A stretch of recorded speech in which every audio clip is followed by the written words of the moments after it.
Hello, future grads of 2026. It's course planning time and it's from grade 9 to grade 10, so let's get started.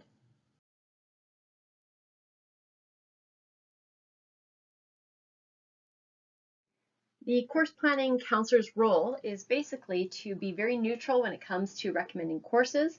It is really recommended to talk to teachers, read the course planning book on the website, and make an informed choice by doing your research. I have a policy that is drop in and see me. You can come to my door, you can email me, or sign up outside my door, and I will try to see you at the most convenient time for you. Communication is essential, and all education-related information or changes must and will include the parents. For support for course selection on February 1st at 3:30 p.m., there will be a Teams meeting for guardians and students to ask me any questions that may not be clear from this video. And there will be an assembly for the grade 9s on the 14th during the FIT block to give more information on how to use the course selection form. And during the week before the 24th, counselors will be in the library at lunch to help with any questions or decisions you'd like to make around course planning. Some terminology you should know is the difference between a required course is what the ministry says you must have in order to graduate. And there's a difference between graduation and admissions to post-secondary. So that's really important that you do your research, investigate, look ahead if you've got some ideas or plans of what you want to do in the future. If a required course is not completed, you have to find a way to repeat that course by taking it at Tupper, or you can do summer school, or you could do online. Online is not usually my recommendation, but we can further discuss that if you want to come see me. In order to graduate, you must have 80 credits total. Each course is worth 4 credits. There's 52 Ministry of Education required credits, and there's 28 elective credits considered outside of the required courses. There's also the numeracy and literacy 10 assessments that need to be completed in addition to the grade 12 literacy assessment. We're now going to talk about the creating of the Tupper timetable. Once all the courses that have been requested are submitted, there's many months that go into creating a timetable, and it's a committee of teachers and administrators to evaluate the student selections. Sometimes a class will continue, or sometimes the class will be canceled if there is not enough students to make a full enrollment of class. Some factors are the number of people enrolled in the class, room availability, student support requirements, and also the operating and school budgets and staffing. Making an accurate school timetable is really so important. Please demonstrate your ROARS approach and think carefully about what you really are interested in for next September. As many of you know who have come to see me about course selection or changing your course in second term, it has been close to impossible as we are at full capacity for our number of students that are able to be in the building, and sometimes we have actually had to go over our class limits. So please remember that when you're making course selection, and think really clearly about how you want to approach your next grade 10 credit year. Okay, so let's get started with grade 10 course selection. If you've applied for the TREC program at Prince of Wales Secondary, please still do course selection. TREC will notify all successful applicants, and at that time I can drop the courses. So now let's look at your ministry required grade 10 courses. You're going to be having your 6 mandated courses and 2 electives. You will also have to complete your assessments of numeracy and literacy in grade 10, in addition to another one in grade 12. So English First Peoples 10, Social Studies 10, Physical Health Education 10, Career Life Education 10, Science 10, and Math 10. Please check the course book for recommended courses related to your proficiency in the math classes. If you are in the mini program, your requirements are the same. However, your courses will be different. Mini English First Peoples 10, Mini Social Studies 10, Physical Education 10, Career Life Education 10, and you'll need at least one Science 11 course, and a Pre-Calculus Math 11 is recommended.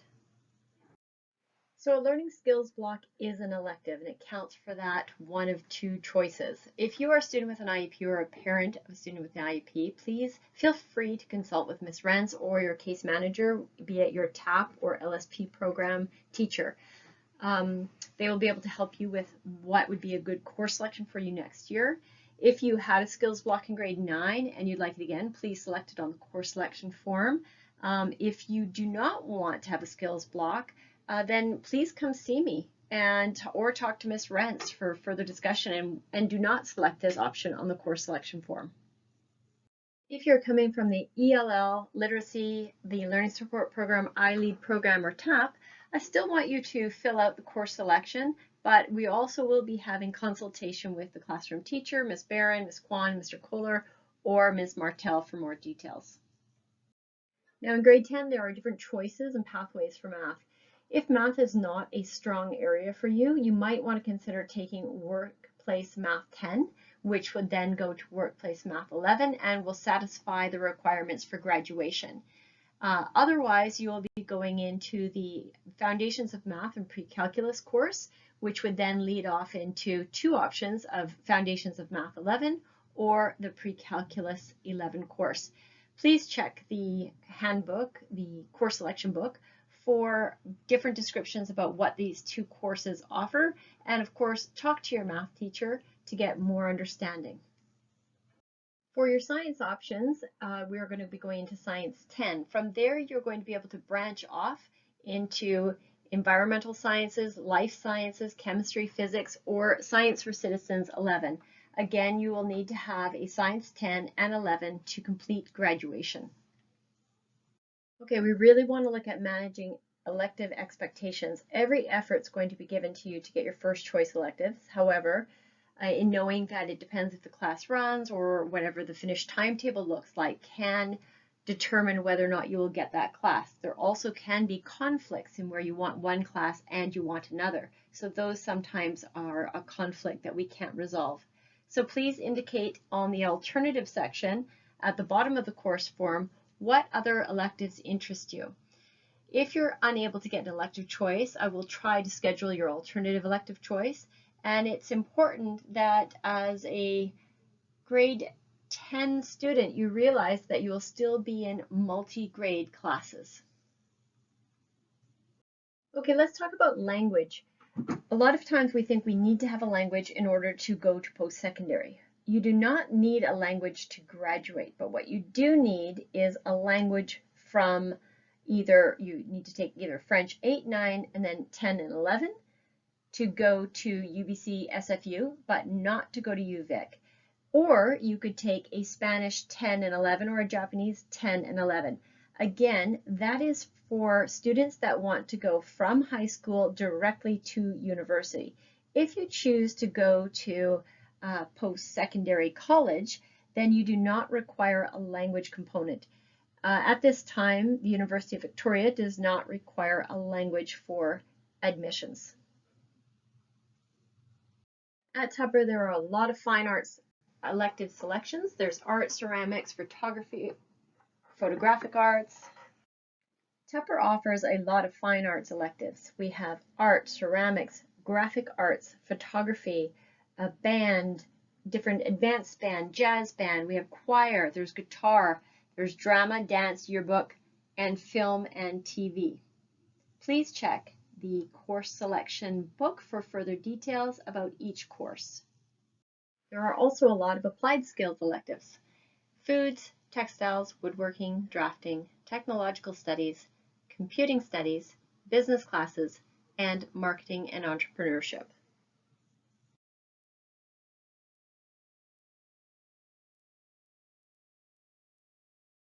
Of course, the best idea, and I really highly recommend everybody do this, is to download the course planning book of 2023-24 that you can find on the Tupper website under guidance and support, and look through that and check out some of the course descriptions. If you have any questions, feel free to ask the department heads. English is Ms. Braun, Science Mr. Florio, Social Studies Mr. Lum, Applied Skills Mr. McAlpine, and Fine Arts is Ms. Fell. Some frequently asked questions. Can I choose my teacher or have a class with my friends? Unfortunately, we cannot accommodate requests to move classes based on teacher preference or friends. And it's also a great opportunity to learn about new people, make new friends, and experience your strengths to push through the uncomfortable situations. Will there be older kids in my class? Yes, there probably will be because we have many elective classes that are multi-level grade classes. Can I have a free block in grade 10? For safety reasons, we do not allow this. Parents, if you do have considerations that you would like your child to have a free block, then you'll need to contact me directly. And can I take an online course? The answer is yes, but with strong warning that it's very challenging to complete and it's definitely not my recommendation. Another question we constantly get is about outside sports. And although it's wonderful to see students competing at high levels, unfortunately the Ministry of Education does not accept outside sports to cover the PE credit that is needed for graduation. Now, some activities that are at a high level can earn you some credits, and they are what we call accredited by the Ministry of Education, and you can qualify for a course called Athlete 10. So please check with your organization and get a letter from them to verify your participation, and then bring that to me and I can put that application through. Now, just to give you a little information about what is online school, a lot of people want to take career life education online. However, I will strongly recommend that you take it in class simply because I've had experience where students do not complete the course and therefore do not graduate. So I really strongly recommend that you come talk to me and really understand if you do not finish the course in your grade 10 year, that you really should consider taking it in your grade 11 year. So in thinking ahead a little bit and planning for your future, if you're thinking about going to a post-secondary institute, it is highly recommended that you start looking now at what are some of the admission requirements, because graduation requirements from high school are not the same as what is required to get into a certain faculty or program that you're interested in. So please start to think about what your focus will be and start planning to go in that direction. In thinking about your future, here are some additional websites that are very valuable in understanding what you're going to need. The course planning book, the graduation requirements, the Tupper Counselor website, Education Planner, which is what you would need to search out different types of career paths, and we also have the VSB career programs. Okay, grade 9s, it's time to make a selection. So click on the link, the grade 9 to grade 10 course selection form. If you make a decision and then you want to change your mind, just submit another form. I will take the last form that I receive. If you choose other, that is to give me more information about a course or how you hope to complete a course. And if you're planning to take a summer school course or an online course over the summer, choose the future course for September. Then we will have the most accurate information. And finally, if I've made any mistake on the form, please email me and let me know. All right, good luck, and please come see me if you need any help.